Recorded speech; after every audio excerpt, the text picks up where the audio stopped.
Welcome to Ramsgate, a beautiful seaside town on the Isle of Thanet, famous for its sandy beaches, stunning coastline, and of course its incredible Royal Harbour.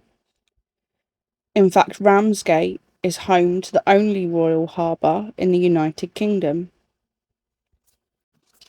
And as you walk around Ramsgate today, it's easy to see why people have been drawn here for generations. Look around at the boats sitting at the marina, beautiful historic buildings, and the famous arches, the beaches, and the English Channel stretching out towards Europe. But Ramsgate's location has also made it strategically important. Facing continental Europe, the town has played a role in conflicts throughout British history. During the First World War, Ramsgate was attacked from the air, including raids by German Zeppelin airships. And then came the Second World War. Ramsgate suddenly found itself on the front line. In 1940, the harbour became one of the most important assembly points for Operation Dynamo, the evacuation of British and Allied troops from Dunkirk. The town itself also came under heavy attack, and this is where Ramsgate's story takes a remarkable turn. Because while you're walking around the streets today, enjoying the harbour, looking at the shops and standing at the seafront, there is another Ramsgate beneath you. A Ramsgate hidden underground, a network of tunnels stretching for more than 3 miles beneath the town. And today we're going down there to uncover its story. This is the history of the Ramsgate tunnels. Ramsgate's geographical position makes it particularly vulnerable. It sits on the Kent coast, facing continental Europe, and close by are important military targets including RAF Manston and the strategically important Thames estuary. Ramsgate was also a working harbour. This meant the town had military importance as well as a substantial civilian population, and the people of Ramsgate already knew what aerial bombardment could do. During the First World War, the town had experienced Zeppelin raids and other attacks. Those memories were still very much alive. When the possibility of another European war began to grow during the 1930s, one man who recognised the danger was Ramsgate's mayor, A.B.C. Kemp. Working with the borough engineer Richard Bremmel, plans were developed for something extraordinary. Instead of simply constructing larger numbers of small surface air raid shelters, the idea was to create a deep underground shelter system. The geology beneath Ramsgate made it possible. The town sits largely on chalk, and that chalk could be excavated to create a network of underground passages. The ambition was enormous. The shelters were designed to protect the civilian population of Ramsgate, and eventually the system was capable of accommodating around 60,000 people, considerably more than the town's civilian population at the time. Construction of the wartime tunnels began in 1939, and the work was carried out at an extraordinary speed. Men worked in shifts, around the clock. The chalk was excavated using pneumatic equipment and other relatively basic machinery. The excavated material was moved away using narrow gauge railway equipment and construction shafts. According to historical accounts, the tunnel progressed at around 24 feet, approximately 7.3 metres per day. Think about that. Every day, another section of underground passage was being carved into the chalk, and this wasn't taking place over decades. It was happening because Britain was preparing for war. The first section of the deep shelter was completed incredibly quickly, and on the 1st of June 1939, the first quarter-mile section was officially opened by the Duke of Kent. The work then continued after that. The overall wartime network eventually extended for approximately 3.25 miles, forming a semicircular system beneath Ramsgate. Other historical sources describe the war tunnels as complex and around 2.5 miles, depending on exactly which section you are being counted.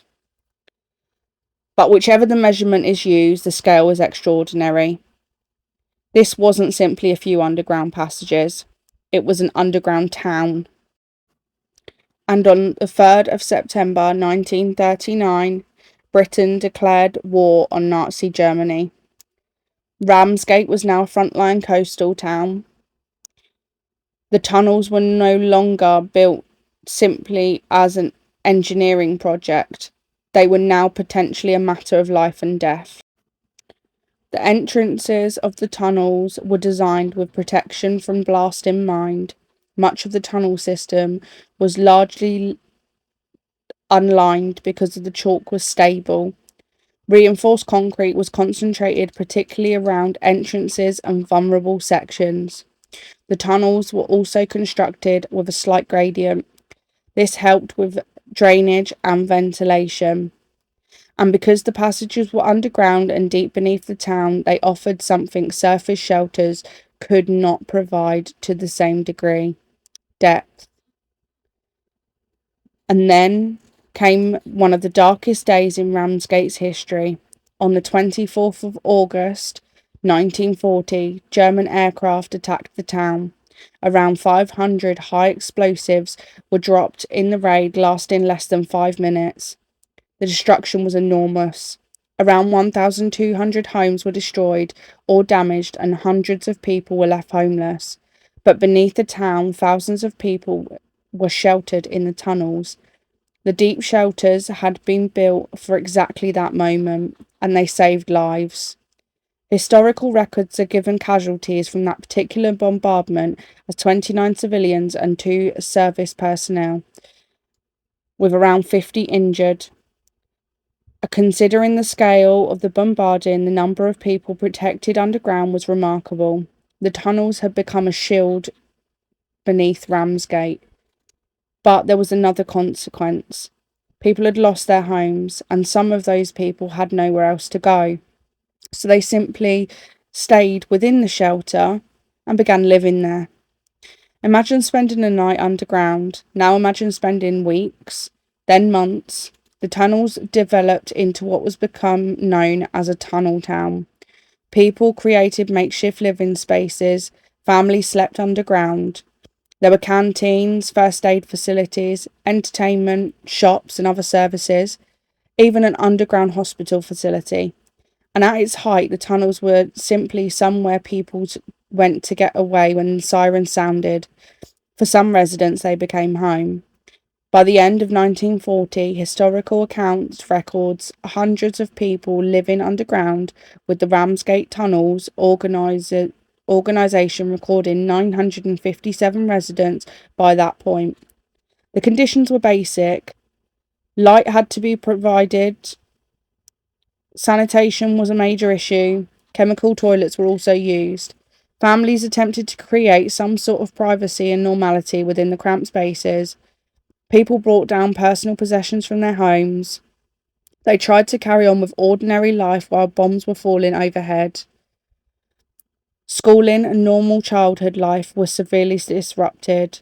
Some children were even eventually evacuated from Ramsgate, but for many people, the tunnels became part of everyday wartime life.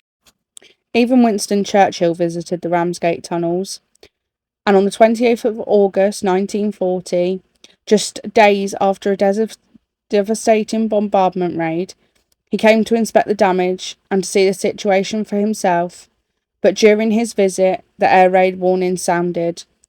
Churchill went in through the Queen Street entrance.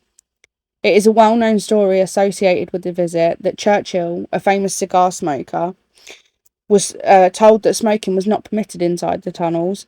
According to the Ramsgate Tunnels historical account, Churchill was told he couldn't smoke and discarded the cigar before entering. The story goes that people rushed to retrieve the pieces of the cigar as souvenirs. It's a wonderfully human little moment in the middle of a serious story, but Churchill's visit wasn't simply about a cigar. He was seeing firsthand what the people of a heavily bombarded coastal town were experiencing. He was also seeing the extraordinary shelter for himself that Ramsgate had created beneath its streets.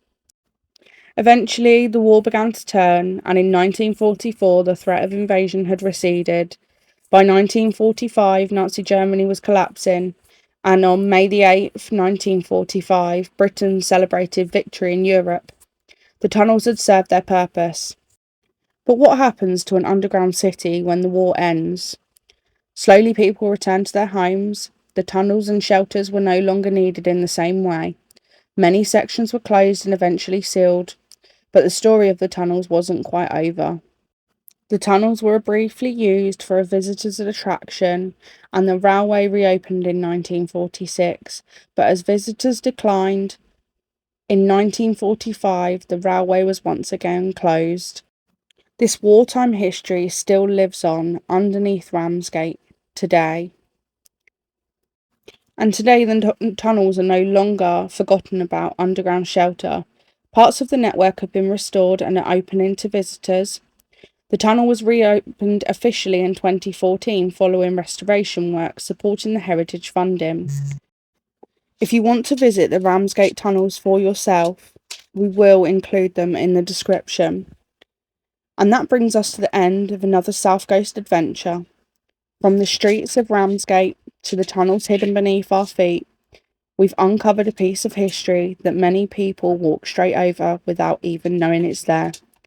But that's what we love about South Coast. History isn't always where you expect to find it.